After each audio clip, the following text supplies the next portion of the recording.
I might just start with my latest experience, about 4 years ago. Right, so that's 2015?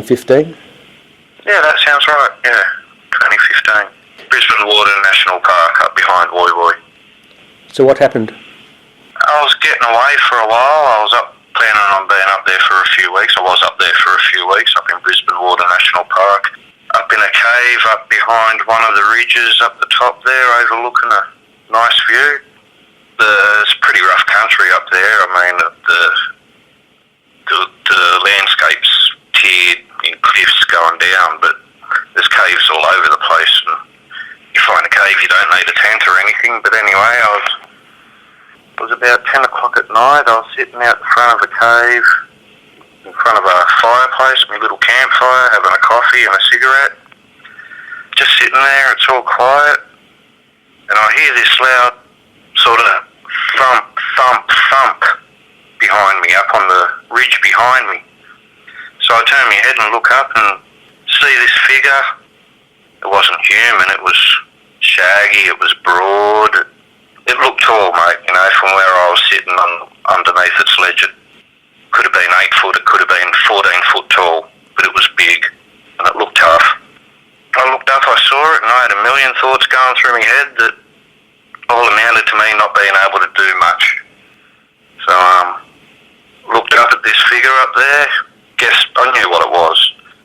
And I've been going to this spot for years, and I just said to him, I'm here, and I'm not going nowhere. With that, I saw his chest expand. He let out a loud and just turned and strode off on the ridge above me. And I just sat around my fire thinking, damn, I'm lucky. This was 10 o'clock at night? Around 10 o'clock at night, yep. At what sort of distance was he when you were looking at him? I was probably roughly about 6 foot in front of the rocks behind me, and he was up behind me probably 10 foot to my left. That's pretty close. Yeah, that's damn close. Did you hear him coming, or was the first thing that you heard Not was at all. I did not hear him coming at all. The first thing I heard was what sounded like him stomping on the rock behind me. Did you feel anything? Did you feel him coming? Did you have that feeling or that sense of being watched at any stage? Surprisingly, I did not. And I mean, I've been in the bush with other experiences, and I know that feeling, but that didn't happen this time. It was huge, mate. Just describe him from the head down to the toes in as much detail as you can. I could see it was shaggy. I could see he was very broad in the shoulders and barrel-chested. No neck, muscular arms under that shaggy coat, muscular legs. Did his eyes reflect at any stage? I honestly don't recall seeing his eyes reflecting any light. What did it most resemble to you? He was standing upright like a man would. The shape of it wasn't a man. It was too big, too broad, too strong looking. I could see power there. That's. The arms, were they any longer than, say, a human's arms? They did look a bit disproportionately longer, I'd say. Yeah. The hair, did you get any sense of colour? No, not really, only dark. I would guess he would have been black or dark brown. And you saw him expand his chest after you had a short word with him? Yeah, he expanded his chest like he inhaled, and then he did the big exhale while humming and just after he did that, turned off on an angle and walked off along the ridge out of sight, which didn't take long because I was below the ridge. And you didn't have any more interaction with him that night? Not at all. How were you feeling at the time? You must have been fairly scared. At the start I was, but no, look mate, like I said, when all those thoughts were going through my head, I knew if he wanted me dead, I would have been dead before I knew it. That's why I didn't bother running, mate. I knew if he wanted me gone, I'd be gone. How long was he in sight for? 15, 20 seconds. Now, you're going to go back to some previous encounters? Like once I was on one ridge, and it was close to Wandavine Trig, or Mount Wandavine as they call it now. And this was back in 1991. And I saw a figure walking on top of Mount Wandavine.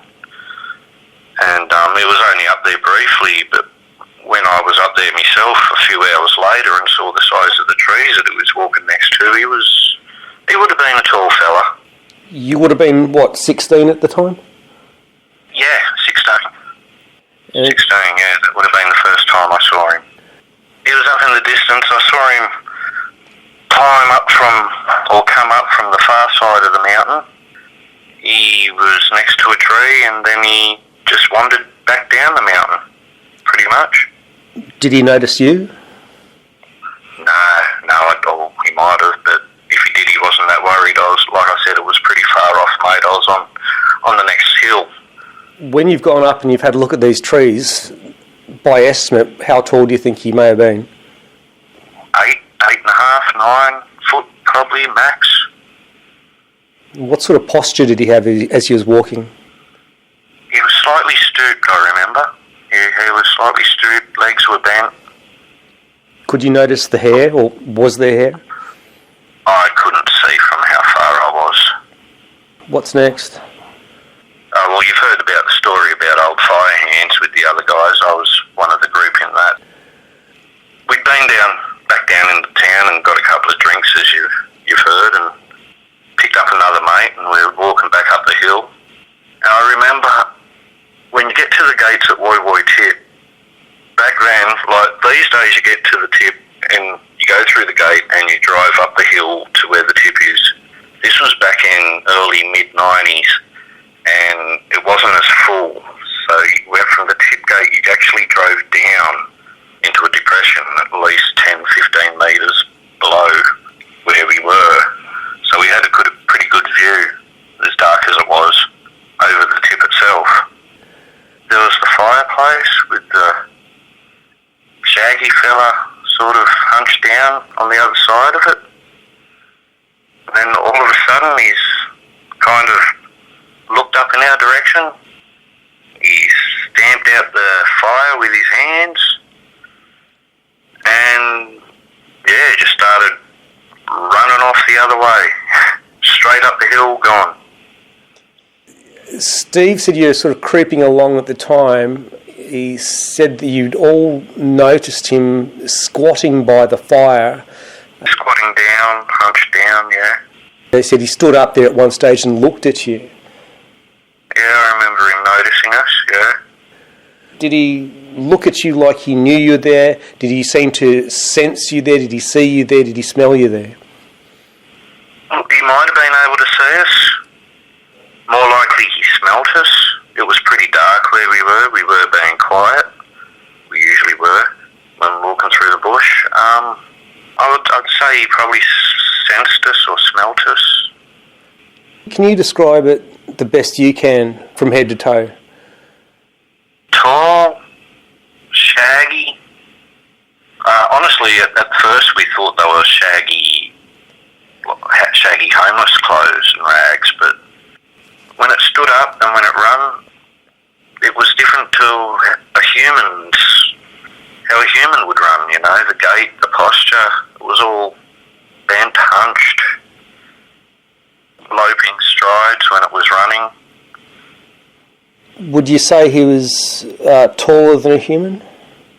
I would say, yeah. Thinking back, yeah, he was. If I remember right, he wasn't as muscular as the one I saw recently. He did seem a bit thinner. What about neck and arms? Once again, I don't recall seeing the neck between the head and the arms. It sort of like comes straight down. I don't know if that's the hair from the head coming down and covering the neck, or if they have no neck. I don't know, or it's a really thick neck. Explain the hair for me. Was the hair on the top of the head proportional to the rest of its body? When we got a good look, yeah, he seemed to be all covered, face, When he was putting that fire out, what sort of motion was he doing? Yeah, he was using both hands. He seemed to be on his knees, using both hands, and just both hands at the same time, up and down, just bang, bang, bang. So he seemed to be like in a hurry, a little bit frantic. Yeah, like he knew someone was close by and he wanted to get away before being discovered or something. If you had to put that fire out in the same manner, do you think you would have burnt your hands? Yeah, I think I would have burnt them and stabbed them with sharp sticks and done all kinds of damage. Yet he showed no pain from what you saw. No, not at all. Did he pick something up out of that fire? He did run off with, I remember when he was running off, saying like he had some burning stick or embers or something with him. That's how we could see him going off. The speed of which he ran and the foliage that he went through, is that something extraordinary? Well, the steepness of the side that he went up, because he went on the far side from where we were, which is over the other side of your minor heights side, that's pretty damn steep, that side. So yeah, no human could go up that fast. And he was basically just smashing through the foliage. Yeah, he wasn't even noticing the foliage. How did that make you feel at the time, seeing this? That's one of the times where I had that feeling, you know, the fear feeling, the dread feeling. You feel your heart and your stomach sink, and you just feel this unexplainable fear. You just feel scared.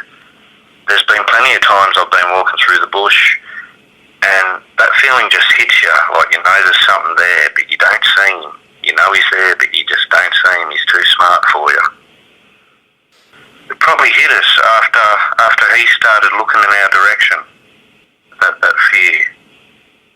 Do you ever look back on it these days and sort of dwell? Not so much. Not so much these days. But the 2015 experience, you must think back to that every so often. I know I would. Yeah, that one pops in my head a bit.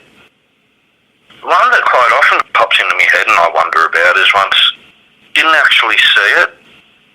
There was it was a thin, very shallow point of the creek with a long, narrow bend. In the middle of this bend, there would have been there was a sandbar that would have been probably around 20 foot long. That's how long this hairpin bend was in the creek. And it would have been about 10 foot wide at its widest. Now, in the very bend of the creek, it was very deep. Both ends of the bend were dammed up with rocks and sticks, and there was that many fish in this creek. It was incredible. But the thing that got me was right in the middle of the sandbar. Remember, it's like a 20 foot by 10 foot wide sandbar. There's a single footprint that looks like a child's footprint with no shoe, just one. It was a left foot. There were no other footprints of this person or any other people. It's the middle of dense scrub. And the only way that footprint could have got there by a human was if they were lowered by a crane or a helicopter to just land one footprint in the middle of this sandbar. What year was this? This would have been late 90s. Did you have anyone with you at the time? There was a few people with me, but they were more captivated by all the fish. I was more focused on the footprint. This was back before mobile phones with cameras. It was back before mobile phones, really. And we didn't have any casting equipment to make a plaster cast of the footprint. But yeah, I swear it was there. I've read some of your stories over the time on the AYR site. Yeah. Did you have any other experiences out in Woy Woy, that area? I've had one other over the other side in Mooney, which is just a few valleys over. This would have been probably 92, 93, way up Mooney Creek. I think it's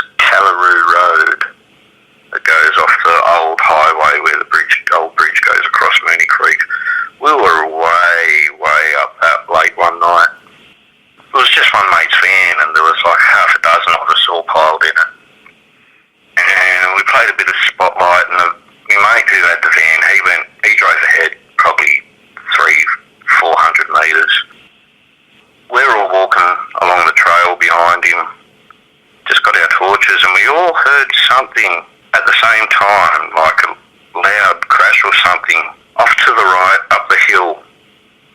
And we all swung our torches up at the same time, and there was looked like a silverback gorilla, and it roared, and it started ripping trees apart, and we all just started running to that van. And it's one of the few times in my life I've ever run. And yeah, we just got to that van, jumped in, and just yelled at our mate to drive, keep driving, just go. What year was this, did you say? Would have been, I'm guessing, 93. Would have been 1993. And at what distance were you watching this then? Well, we only saw him for a short time, but he would have been about 40 metres up the hill. We were just walking along the track, and we all had the high beam halogen torches and stuff like that, which were popular back then. And it was just walking along, and we heard a crash, and we all looked up at the same time up the hill, and like I said, it looked like might have just been all the torchlight hitting it, but it looked like a silverback gorilla to me. It was all grey, shiny, grey, and it was big, and it just roared and started tearing trees, and we just started running. Yeah, that one always gets back in my mind. How tall do you think it may have been? Look, mate, he was in reasonable scrub. I didn't see his legs. I didn't see the full creature, but I would say easy 8-9 foot, 9 foot, maybe taller. He was big. He was going out of his way to be intimidating. I was scared. That's how I remember it. Probably 8.5, 9 foot, broad, thick. The hair didn't seem as shaggy. It seemed a bit shorter.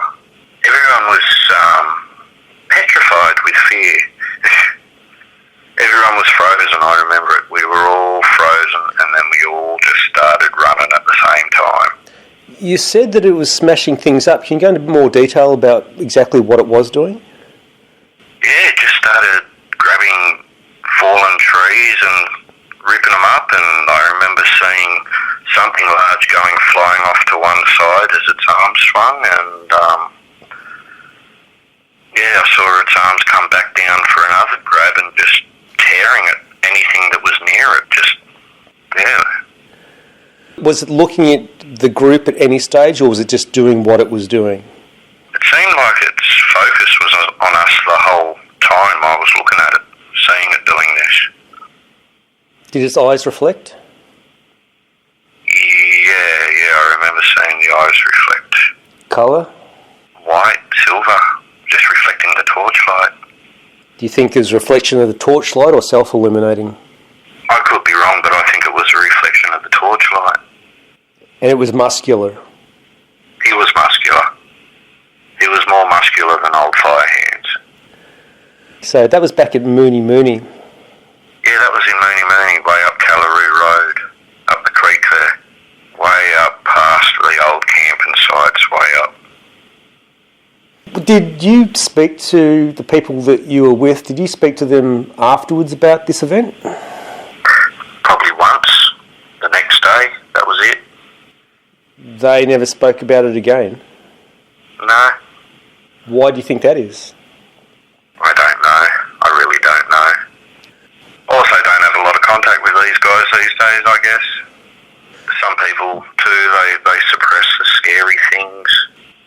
We hear a lot about that as well. A lot of people just, nah, that's it. No, Then we'll have others that break silence in their twilight years, finally come forward because they want to get it off their chest.